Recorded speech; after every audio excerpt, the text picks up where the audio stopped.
Hey guys, welcome back to Homebrew India. New here? Thank you for coming, and if you would like to learn more about brewing and fermenting, subscribe to the channel and don't forget to press the notification bell so that you would be updated as and when I upload a new video.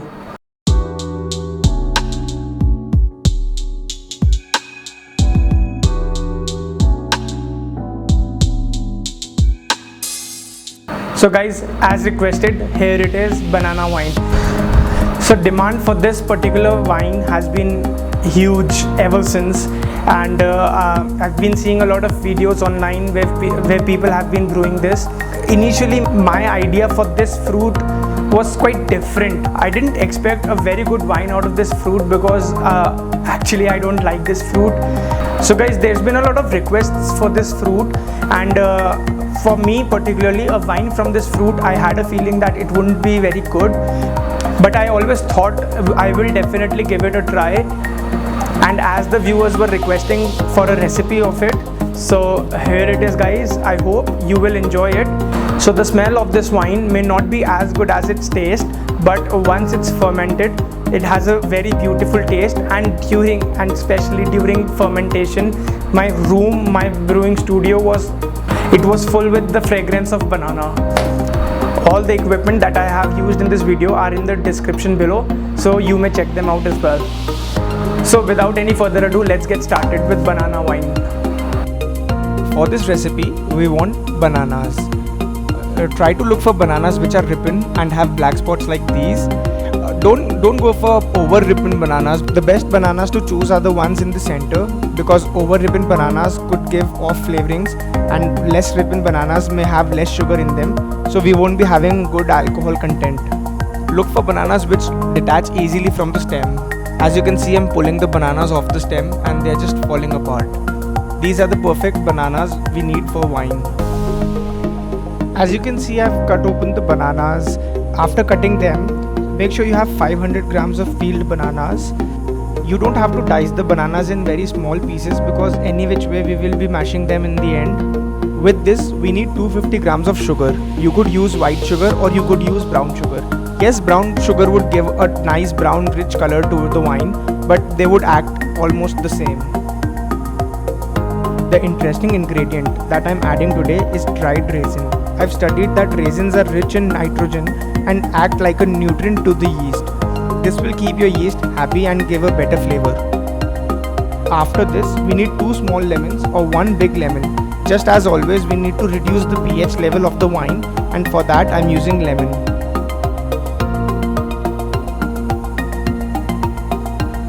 The next interesting ingredient is a tea bag.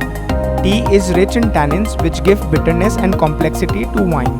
I suggest you to use normal tea bag, but if you want, you may also use green tea bag.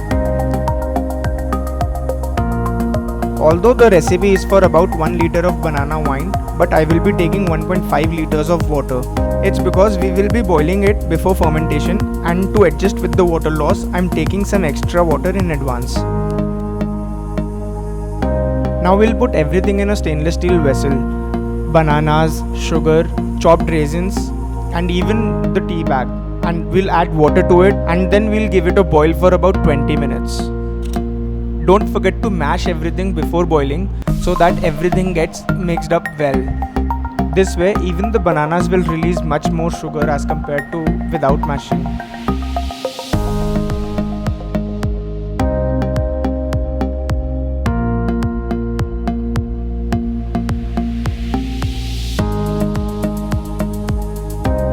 Guys, one thing to remember is that after we boil our wine, technically it cannot be called wine, but let's just say unfermented wine. Once we boil our unfermented wine, everything that our wine touches should be sanitized. If you haven't seen the sanitization video, please click on the I button and watch that video. It will help you to keep your fermentation healthy.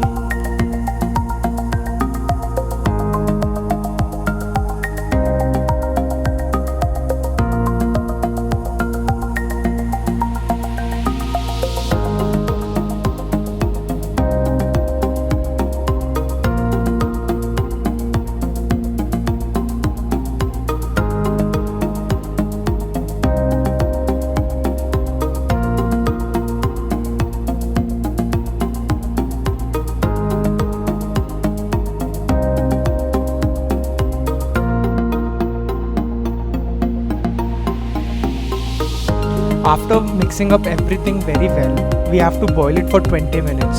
So let's go.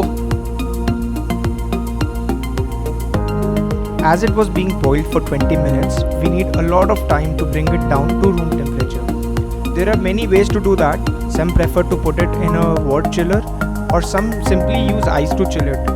But I am using a much traditional method where I'll leave it overnight. But before that, I'll strain it in a jug using a cheesecloth and a funnel. This will help us get rid of the pulp of the banana.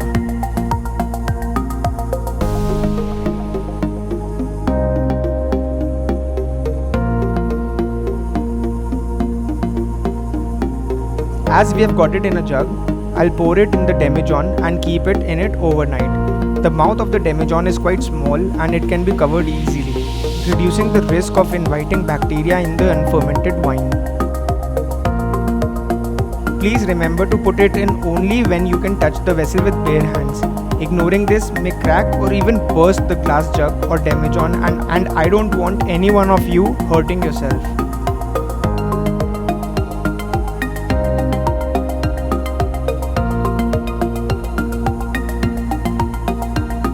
I'll put a glass upside down so that the mouth is fully covered.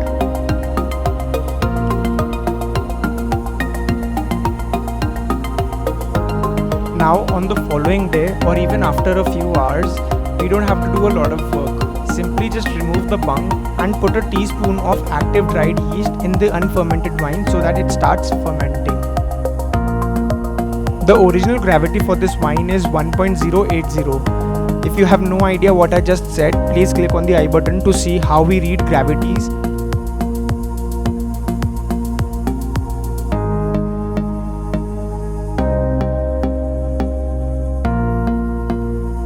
After this, we just have to give it a good stir, and don't forget to put an airlock before stirring. The airlock is filled with the same sanitizing solution and it works perfectly fine.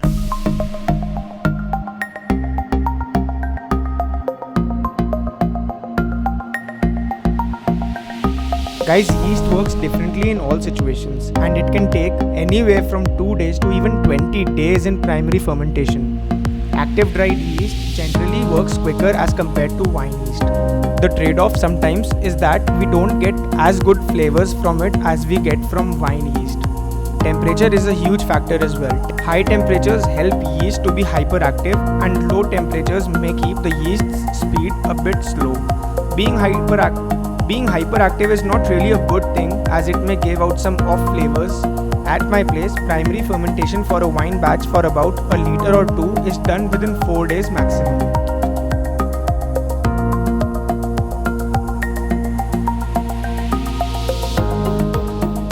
After 4 days, the bubbling has stopped and now it's time to siphon the wine. The final gravity for the wine was 1.010, which is quite decent for a banana wine. This leaves the wine to be around 9.2% ABV. I'll quickly siphon the wine into a jug so that the lees which is in the base gets removed, and after putting it in the jug, I'll re-siphon it into bottles so that I don't induce more oxygen in the wine.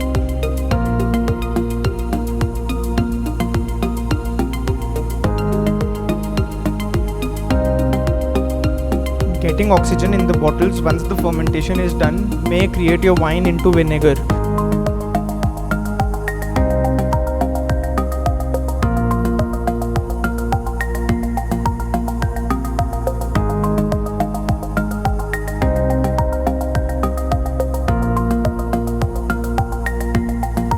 Now let's test our banana wine. First up guys, the wine is cloudy. It's not as clear as watermelon wine. The wine has a very young smell.